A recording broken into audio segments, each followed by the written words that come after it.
রাজ্যের ভোট প্রস্তুতি নিয়ে কমিশনের ফুল বেঞ্চের বৈঠক। এর আগে একটি বৈঠক হয়েছে, পুলিশ কর্তাদের সঙ্গে বৈঠক করা হয়েছে এবং সেখানে কিন্তু বেশ কিছু নির্দেশও দেওয়া হয়েছে কমিশনের তরফে। ভোটারদের সুবিধার্থে সঠিক ব্যবস্থা, বুথে পর্যাপ্ত বাহিনী রাখতে হবে, দফায় দফায় একাধিক ভার্চুয়াল বৈঠকে গুরুত্বপূর্ণ নির্দেশ, বাহিনীকে সঠিকভাবে ব্যবহার করতে হবে, এমনই বেশ কিছু নির্দেশ দেওয়া হয়েছে। এবং এই মুহূর্তে নোডাল অফিসারদের নিয়ে একটি বৈঠক করা হচ্ছে।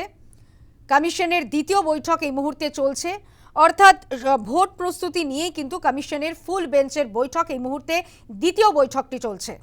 নোডাল অফিসারদের নিয়েই মূলত দ্বিতীয় বৈঠক। আমাদের সঙ্গে সরাসরি রয়েছেন আমাদের প্রতিনিধি প্রীতি পাত্র। প্রীতি, এর আগে পুলিশ কর্তাদের সঙ্গে বৈঠক করা হয়েছে, নির্বাচন কমিশনের তরফে একাধিক নির্দেশ দেওয়া হয়েছে, এবার নোডাল অফিসারদের নিয়ে একটি বৈঠক চলছে। বৈঠক কি শেষ হয়ে গিয়েছে?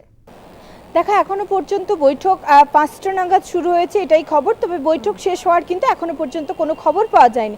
এবং এই বৈঠকে মূলত মুখ্য নির্বাচনী আধিকারিক মনোজ আগরওয়াল তিনি উপস্থিত রয়েছেন, তার পাশাপাশি রাজ্য পুলিশের নোডাল অফিসার তিনি উপস্থিত রয়েছেন এবং সিএপিএফ এর যিনি নোডাল অফিসার রয়েছেন তিনি উপস্থিত রয়েছেন এবং তার পাশাপাশি স্পেশাল অবজারভার সুব্রত গুপ্ত তিনিও উপস্থিত রয়েছেন এবং আরও নির্বাচন কমিশনের বেশ কয়েকজন আধিকারিক সেই বৈঠকে উপস্থিত রয়েছেন।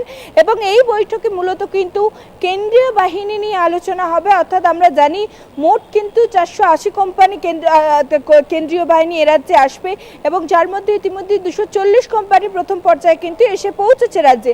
সেক্ষেত্রে কেন্দ্রীয় বাহিনী তারা কিভাবে কাজ করবেন, গোটা বিষয়টি তারা কিভাবে দেখবেন, সমস্ত কিছু নিয়ে কিন্তু এই বৈঠকে আলোচনা হবে, এমনটাই সূত্রের খবর। তবে এর আগে প্রথম পর্যায়ে আরও কিন্তু একটি বৈঠক রয়েছে এবং যেটা কিন্তু ইতিমধ্যে সম্পন্ন হয়েছে এবং অত্যন্ত গুরুত্বপূর্ণ বৈঠক।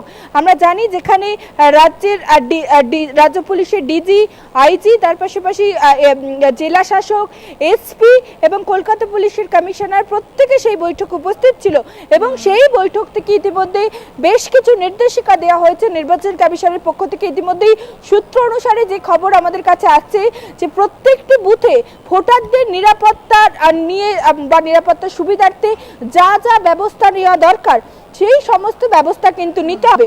প্রত্যেকটি বুথে যেগুলো বিশেষ করে স্পর্শকাতর সেখানে কিন্তু যাতে পর্যাপ্ত পরিমাণ কেন্দ্রীয় বাহিনী থাকে সেই দিকে নজর দিতে হবে, ওয়েবকাস্টিংয়ের ব্যবস্থা করতে হবে এবং তার পাশাপাশি কেন্দ্রীয় বাহিনী নিয়ে বলা হয়েছে, যে কথা আগেও নির্বাচন কমিশনের পক্ষ থেকে বলা হয়েছিল যে বাহিনী কোম্পানি কেন্দ্রীয় বাহিনীর ইতিমধ্যে পাঠানো হয়েছে তাদেরকে কিন্তু কাজ করাতে হবে, ব্যবহার করতে হবে, বসিয়ে রাখা যাবে না এবং প্রত্যেকটি কেন্দ্রীয় বাহিনীর গাড়িতে জিপিএস ট্র্যাকার লাগাতে হবে, অর্থাৎ তারা কোথায় যাচ্ছেন, কিভাবে কাজ করছেন সমস্ত কিছু কিন্তু নজরদারি করতে হবে এবং স্পর্শকাতর এলাকাগুলিকে চিহ্নিত করে সেখানে যাতে বেশি পরিমাণ বাহিনী মোতায়েন করা যায় সেই দিকে কিন্তু নজরদারি দিতে হবে, এমনটাই কিন্তু এই বৈঠক থেকে নির্দেশ দেওয়া হয়েছে। আমরা জানি সকাল থেকে আমি যে কথা বলছিলাম যে বৈঠকে কিন্তু একদিকে একেবারে ডেপুটি নির্বাচন কমিশনার জ্ঞানেশ ভারতী তিনি উপস্থিত ছিলেন, তার পাশাপাশি নির্বাচন কমিশনের আরও গুরুত্বপূর্ণ আধিকারিকরা অর্থাৎ নির্বাচন কমিশনের যে ফুল বেঞ্চ রয়েছে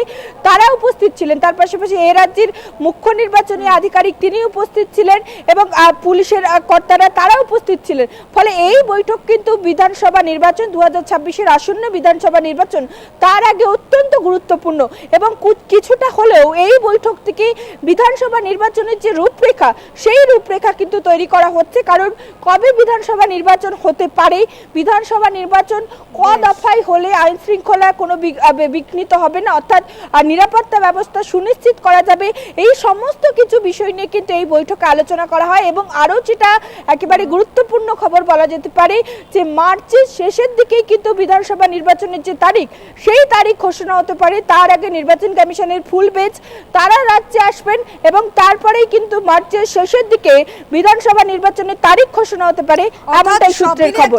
সানন্দা, প্রস্তুতি নিয়েই আজকের এই বৈঠক, কমিশনের ফুল বেঞ্চের বৈঠক এই মুহূর্তে দ্বিতীয় বৈঠকটি চলছে। প্রীতি, আপাতত ধন্যবাদ। আমরা কথা বলছিলাম, সরাসরি ছিলেন আমাদের প্রতিনিধি